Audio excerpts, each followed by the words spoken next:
ఇక డీటెయిల్ చూస్తే రంగారెడ్డి జిల్లా శంషాబాద్ మండల పరిధిలోని తొండుపల్లి ఎంఎస్ గార్డెన్ వద్ద శంషాబాద్ మండల అధ్యక్షుడు గడ్డం శేఖర్ యాదవ్ ఆధ్వర్యంలో కాంగ్రెస్ పార్టీ భారీ బహిరంగ సభ ఏర్పాటు చేశారు। ఈ కార్యక్రమానికి ముఖ్య అతిథిగా చేవెళ్ల పార్లమెంట్ కాంగ్రెస్ అభ్యర్థి గడ్డం రంజిత్ రెడ్డి, డీసీసీ రంగారెడ్డి జిల్లా అధ్యక్షుడు చల్లా నరసింహారెడ్డి పాల్గొన్నారు।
ముఖ్యమంత్రి వారికి ఒక వరం ఇవ్వడం జరిగింది।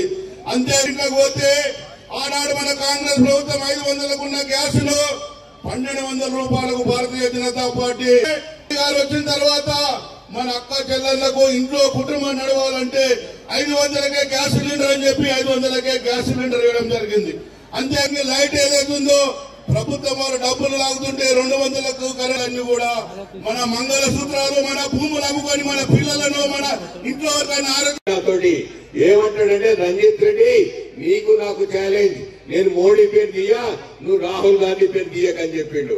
నేను సాయంత్రం ప్రెస్ కాన్ఫరెన్స్ పెట్టి చెప్పినా నేను నీ సవాల్ స్వీకరిస్తున్నా, నీకు నాకే ఛాలెంజ్ అని చెప్పి ఎన్నడైనా ఇంటికి వచ్చిన వాళ్ళని ఎవరినైనా గుర్తుపట్టిండా, ఎవరినైనా గుర్తుపట్టి ఆదరించిండా?